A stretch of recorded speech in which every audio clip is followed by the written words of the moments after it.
We began our conversation in part around calendar because of the importance of access. Access and the perception of access are critical to the future of Antioch.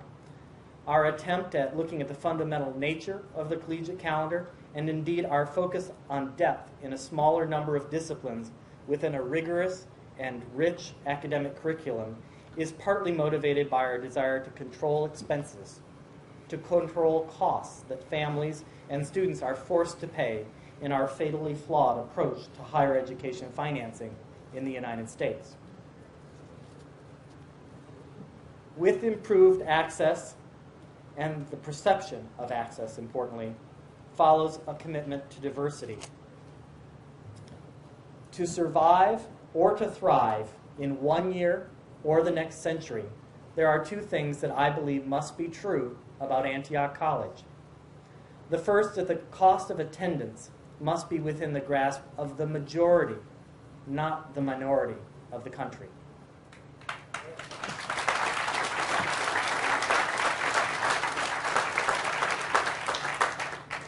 And that it must be globally diverse.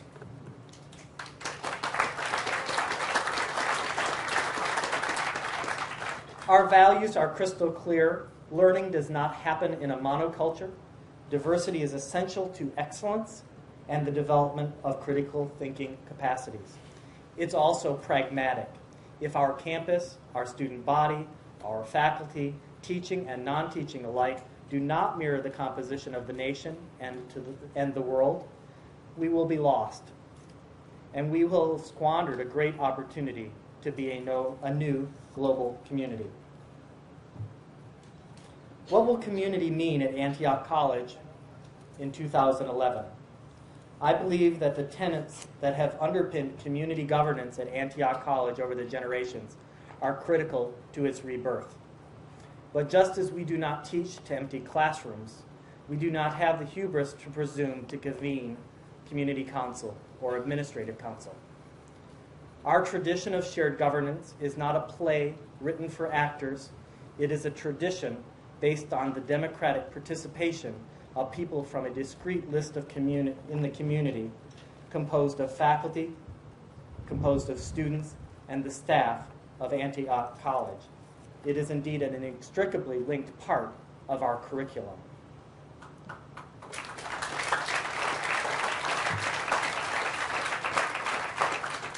We will not pretend in this transitional period to be something that we are decidedly not. And we will not diminish the significance of community governance by pretending to represent roles we do not. Thus, the only authentic convening of any shared governance body at Antioch College will be led by its faculty and by its students.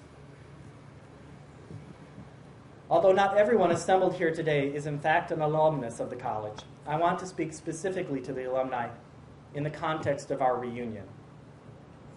We are in the process of developing a new community for ourselves, having stepped up to come to the rescue of our alma mater, and then galvanized by our partnership with faculty, staff, and students, and friends of the college.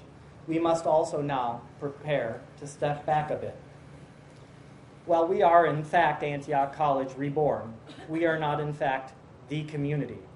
The privilege of being a student at Antioch College is a fleeting experience. It is part of one's life. Some will be fortunate enough to teach or to work at the college for their entire careers. Our alumni community must support the Antioch College community. In doing so, we also need to ensure that we do not blur the boundaries and the definition of community. Agency and authority must remain on the campus, and it should be among our greatest commitments to protect that arrangement for future students, faculty, and staff. In short, the college needs, in part, our unconditional love. We have too many sad lessons, too many failed renewals under our belts to do otherwise. Recently, at a meeting of the board, I said that I believe that Antioch College is on the cusp of something great once again. An opportunity, a moment in time on which we will all collectively reflect in the coming years. I also firmly believe that it is in this moment, not a year from now, that will determine whether Antioch College is once again a catalyst for change in the world and in a system of higher education that badly needs it, or one more ordinary and struggling speck on the lens of learning. The college is fragile. Its future is not assured. Its place among the great institutions of the land is not guaranteed. Perhaps there are no guarantees to be had in life or in higher education, but we do know that with good stewardship and planning, that we can improve the odds. To that end, I'm delighted to announce that as of today, 2 weeks before the end of the fiscal year, more than 20% of the alumni graduates of the college have supported the annual fund.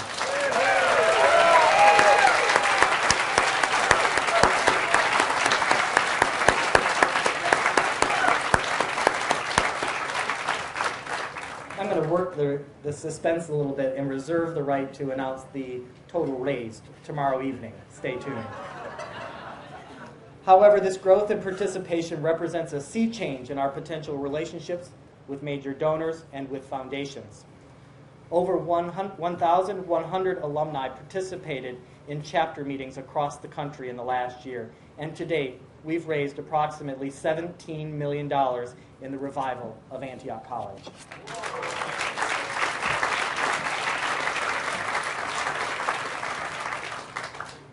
I also want to share today that the college is happy to announce a developing relationship with the Yellow Springs Community Foundation, a recent recipient of a bequest gift of nearly $3 million from the state of Nolan Miller and Richard Miller.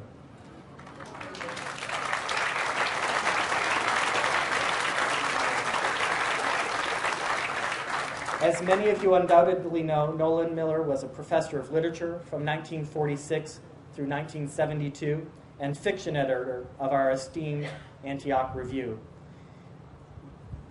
Dick Miller, Nolan's younger brother, was educated at the Art Student League in New York and was a self-employed artist in several art forms. He taught ceramics for Yellow Springs Arts Councils and painting to any kid who was interested. Dick died just last year here in June.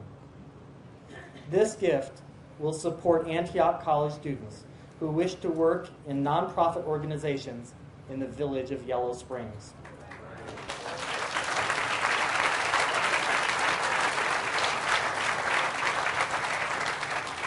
We view this as a truly transformational gift for the college, its programs, and our relationship to the village we call home, and the village that came to the defense of the college at a time of great need. Thank you, Yellow Springs.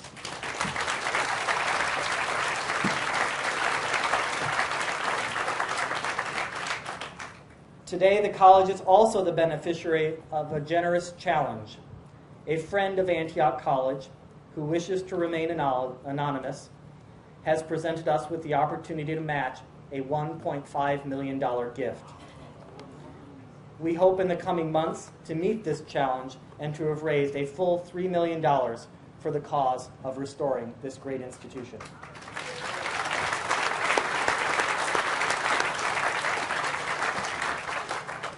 Tomorrow evening we'll have more opportunity to talk about our progress in fundraising, and we'll talk about the library in particular.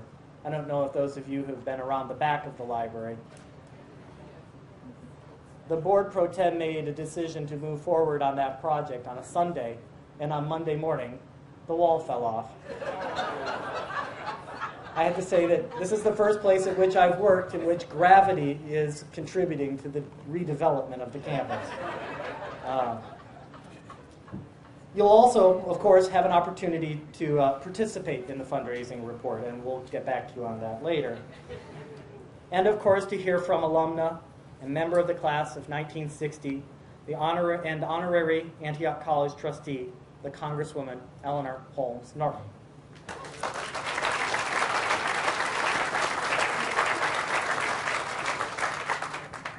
I'm continually reminded of the cycles of rising and falling fortunes at the college over the course of its history. This is, of course, not the first time a community and its boards have sat in deliberation about the need to search for a new president. We do that fairly often, actually. Or focused its energies on fundraising or facilities, something that we probably should have done more often. Further, it's not the first time our community has taken risks or planned for an ambitious future during a period of economic instability, calamitous world and environmental events, and crisis in higher education. If history, in fact, is our guide, these so-called terrible times should, in fact, turn out to be, once again, great times for this problem-solving little college. As we work to rebuild the future of Antioch College together, I ask for your patience with us.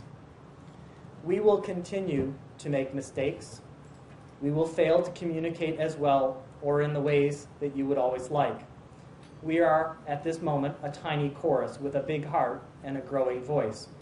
Be patient, but always expect that we will rise to a higher standard with each passing month.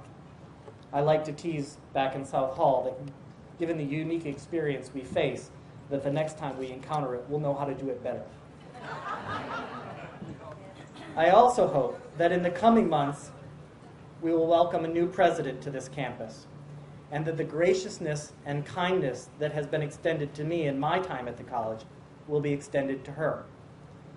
It has been and continues to be an honor to serve this community.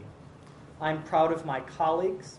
I'm proud of their hard work and vision under both inspiring and difficult circumstances. I'm also, and first, thankful to my fellow alumni who are daily giving Antioch the opportunity to yet again be something great once again in this world. Thank you.